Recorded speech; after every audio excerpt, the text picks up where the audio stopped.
The last Marvel movie I've seen is Guardians 1. The closest I've heard the top 40 is Bring Me the Horizon. I've only seen Game of Thrones with Sean Bean in it.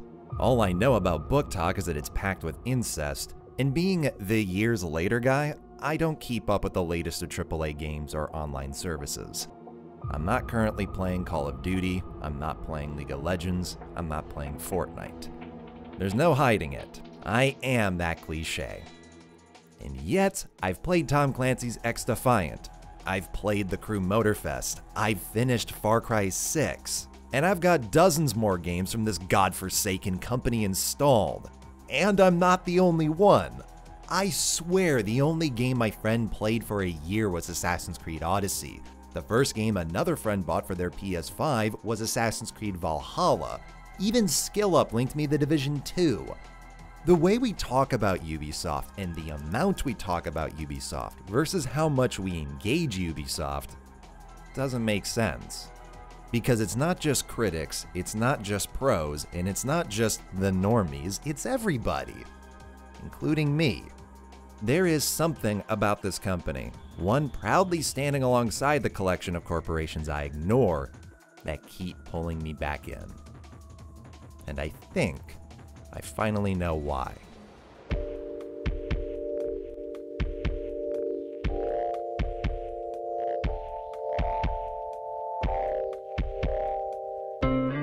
For a generation of gamers, there isn't a world without Assassin's Creed. Ironically, the franchise's success and influence has made the original's impact rather forgotten. But make no mistake, the original Assassin's Creed was a watershed moment for the gaming industry. At the time, 7th gen consoles, starting with the Xbox 360, had been on the market for 2 years. And while there were a slew of classics already released, like every generation, the first batch of titles were mostly upscaled Xbox games. And even the ones that weren't were an extension of them. Almost everything new in Halo 3, from online co-op to equipment, theater, file share, and even Forge mode, were all lifted from Halo 2's cutting room floor. It's a similar story from Modern Warfare, Bioshock, and Mass Effect, but not Assassin's Creed. What began in life as a Prince of Persia spin-off for the PS2 evolved into something that looked like nothing else, played like nothing else, sounded like nothing else, that could only be achieved on this next generation of hardware. It was completely uncharted territory for big-budget games in its protagonists, history, themes, premise, and design. Assassin's Creed overwhelmed E3 because it wasn't just another game, it was a new game. There was no prior reference for its social stealth mechanics, historic open world, fluid wall climbing, and immersive parkour traversal. It was, in a word, bold. So bold that no matter what kind of gamer you were, maybe not even one at all, you noticed Assassin's Creed, and very likely became one of its 8 million customers. A number that isn't much in a post-GTA 5 world, but pre-GTA 4, an all-new IP in one of the busiest and most acclaimed years in gaming's history, outselling everything Ubisoft had done convincingly, was nothing short of astounding. How many big-budget games in the past year have not been first-person shooters? You can count them on one hand. When publishers consider that they need to sell over 1 million copies of an Xbox 360 or PlayStation 3 game to turn a profit, risk is not generally a part of the equation. Shooters are the safe bet these days, and no publisher knows that better than Ubisoft, which is why it's all the more surprising that it went out on a limb with Assassin's Creed, one of the most innovative, imaginative games to be released in years. The gaming landscape mentioned in old reviews like this is eerily similar to our own, but Assassin's Creed is not. What was once a pillar of the industry in both art and technology has become one of the safest, dumbed-down, milquetoast, and milked franchises in existence. Yet Valhalla became Ubisoft's first game in the company's history to earn $1 billion. Yes, we all know the main reason why, but there's still a significant portion of people, ones highly critical of Ubisoft, nevertheless being seduced. So why then trace this allure to the debut? Because the lesson Ubisoft took from Assassin's Creed wasn't its innovation, technology, or unique mechanics, but that word. The mega publisher we know today wasn't built off of license exclusivity or genre dominance, but a massive 5-year development gamble that paid off. Trouble is, unlike EA or Activision's backbone, you can't repeat that. You can't boldly push innovation, technology, and unique mechanics every time, let alone in something as appealing as Assassin's Creed. However, you can repeat what sold Assassin's Creed to millions of people before they would ever have the chance to play it.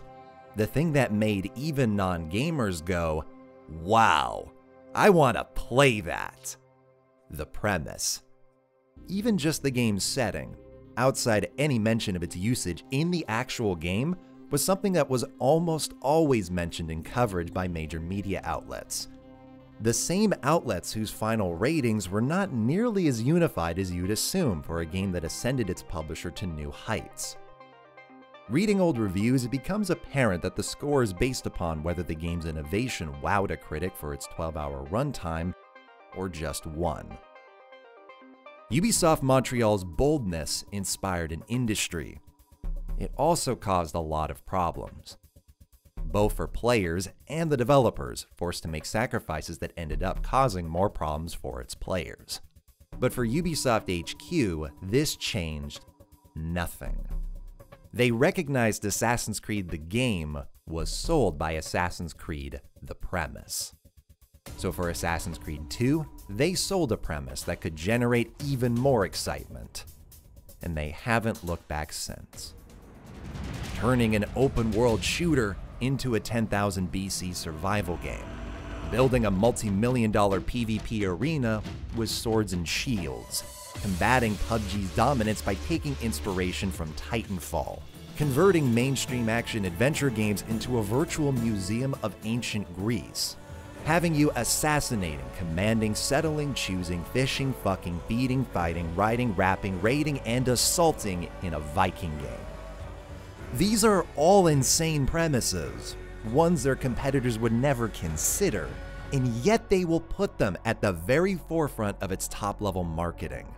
While everyone else is struggling to innovate or even remotely iterate their games, Ubisoft will come along and take their established franchises in directions that'll make anybody, even non-gamers, go, "Wow, I want to play that." Until they do and realize Ubisoft isn't any different than their competitors at all, selling you the same thing you've played before, only with more bugs, more bloat, more grinding, and more microtransactions. I appreciate Far Cry 6's iterations. The slide mechanic, its unique weapons, expanded customization, brutal animations, new vehicles, and voiced protagonist. But none of those things can address busted scripting, obnoxious menus, ham-fisted progression, cynical payments, or the sheer number of fundamentals, from AI to optimization and mission design, that haven't improved since a game I played as a 14-year-old boy. A game heavily criticized for its repetition, only to have its 13-year-old successor have you loot the same metal, plastic, and gas canisters at every single bay. And this is exactly what I mean. Far Cry 6 isn't bad. It's infuriating, because this game is appealing. Yara is the best map in this franchise. Gorgeous enough to stop me in my tracks, yet varied enough to compile all of Far Cry's backdrops, almost, into a single cohesive world.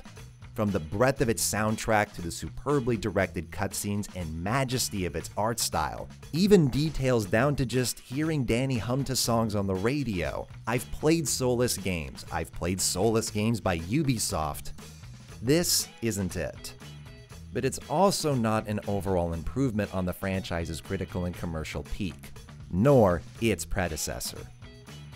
This backdrop and the awesome premise of being a guerrilla fighter helping to build a revolutionary army against a tyrannical dictatorship are just as compelling as the franchise's icons. But the additions that convey those things are dirt pathways, weapon holstering, hub stores, baby outposts, and the minigun from Lawbreakers. Compared to jammed weapons, immersive HUD, factions, buddies, and yes, malaria, there's a notable difference in how these games realize their premise. One devotes all effort to placing you inside of it, the other sells it like a theme park. Just like games I've covered previously, these things don't feel like designs the developers dreamed about their whole career to finally realize in a big budget game, but ones that could fit an 18-month deadline. And just like before, that's because it was. Far Cry 6 was originally designed as a game of service. It was originally designed with like one of the pillars being multiplayer burst. And then we start to see the market going, ooh, a little bit shaky on the game of service, and then the scope of Far Cry 6 was huge, and then Far Cry 6 didn't have a creative director to add to it, and they go like, you know what, let's make just a solid Far Cry. And this is why Far Cry 6, for people that play Far Cry 6 and it's their first Far Cry, I think they enjoy it. But people that have been playing the franchise for a long time, they say, oh, it's just another Far Cry. Talking to Santiago, one of the game's level designers, Far Cry 6 makes a lot more sense. Alternate pathways have been traveled down hundreds of times. Weapon holstering to avoid suspicion would have been suitable to any game in this series.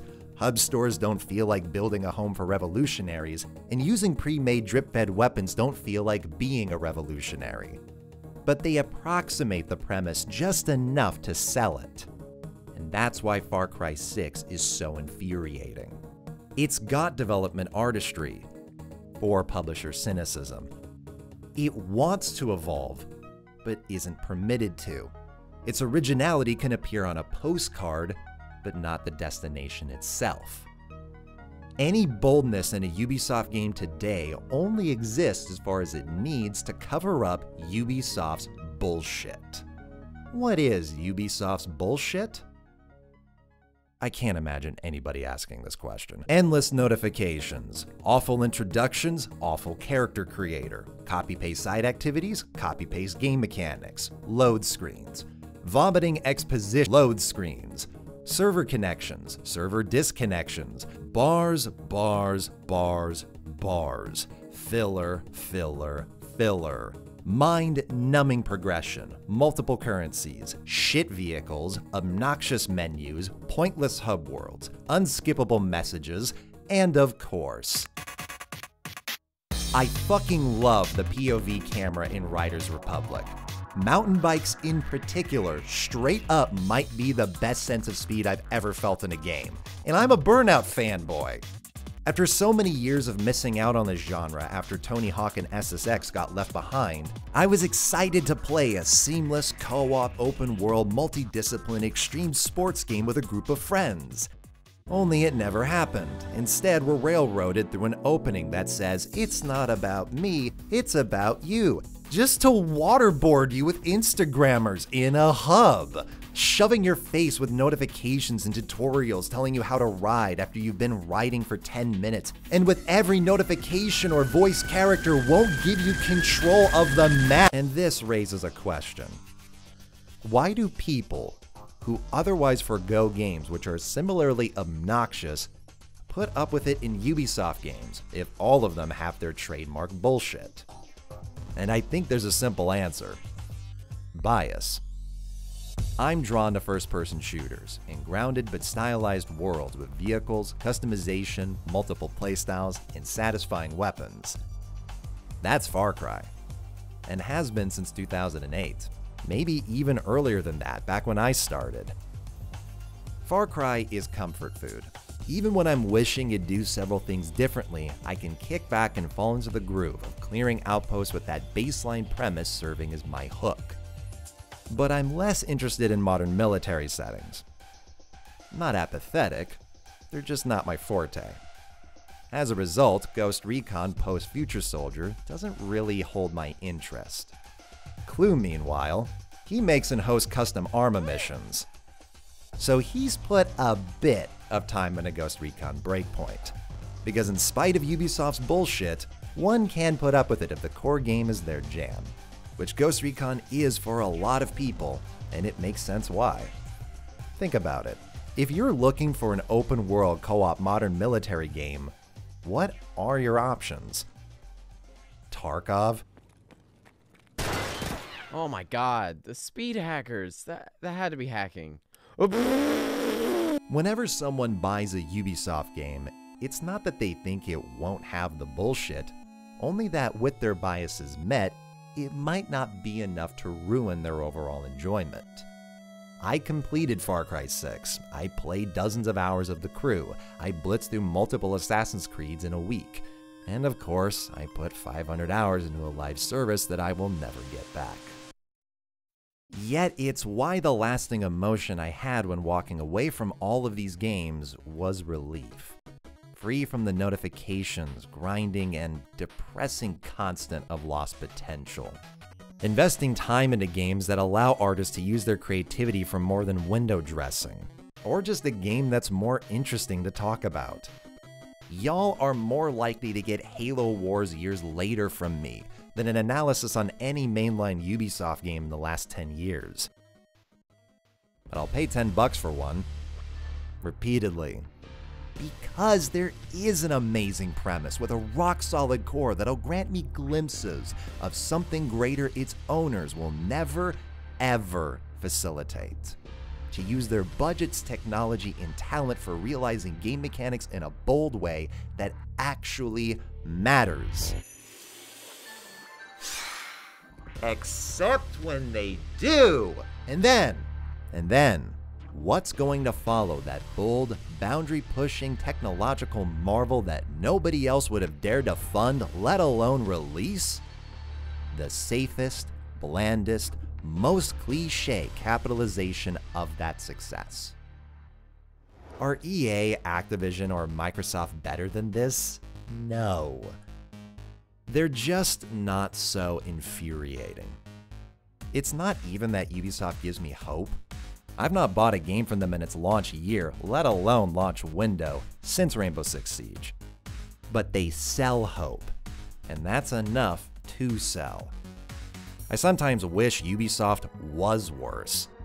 Nobody would give them a thought, let alone a credit card, if the company made Tony Hawk's Pro Skater 5, D&D Dark Alliance, Fast and Furious Crossroads, Metal Gear Survive, or Gollum. But they don't. Instead, they make a top-notch side-scroller, last year's actual best in genre, a COD game that listens to its players, continued support for Track Fucking Mania, and a VR spinoff that's good?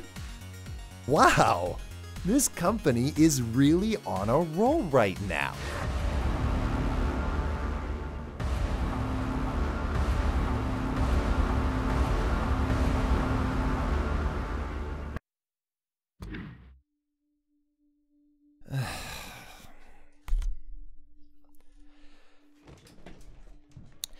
You know, I'd like it if one of the richest companies in this industry encouraged original games. Bold games, powerful games, complete games, without compromise. It sounds nice. But the writing's on the wall. That rewarded Ubisoft once. Whereas a compromised game with the marketing of originality, boldness, power, and completion, that's been rewarded a lot more than once. So while I don't think Ubisoft games are bad, I completely get the sentiment. People are just rightfully venting their frustration after being burned time and time and time again. Thing is, while Valhalla was a massive success, many of Ubisoft's recent games haven't been. And I wonder if part of that is people not falling for this trick anymore. That no matter how cool or unique a premise is, the game will never be allowed to realize that. You can do worse than Ubisoft. There's worse games, franchises, workplaces, and ideas. But so what? Because it's not that Ubisoft is bad. It's that for millions of people, they might as well be. Right now. Normally, I'd spend lots of time in a Q&A after such a big absence. But I've got 2 videos coming out this month, and that one is on a deadline I am legally not allowed to push back. You'll see what it is very soon. In the meantime, what's a Vancouver? My bankruptcy speedrun tactic. Since you're an influencer, can you influence EA to make another SSX game? Yes, FIFA 17 QA tester, Lucas Raycevick. They're definitely going to listen to me, and not just send another angry email for walking near their soccer field. Can you influence my life to be better? Well, I hope my videos aren't making it worse. What's a game in your Steam library that you have no recollection of ever obtaining? Is Vyvanse any good? It's very good, though it's also not magic. It's still on me to maintain focus through motivation, habit, or, and what's coming next, a deadline. I would, however, recommend anybody affected by ADHD to try a medication. It won't be a silver bullet, but as somebody who suffered 10 years of useless drugs and treatments thanks to our horribly stagnant medical system, this is the most significant in my life by a margin that eclipses the country I live in. Do you fart? Not on command. Can you please change the channel profile picture to this? I was actually really tempted, but tell you what, if you see this profile picture on my channel, it means Alan Wake years later is on the horizon. Can you shout out my bro Jacob right now? Fuck that guy. Asked me to go to his wedding. The piece of shit. Why are you reading this? Shouldn't you be making the next video? Fine then.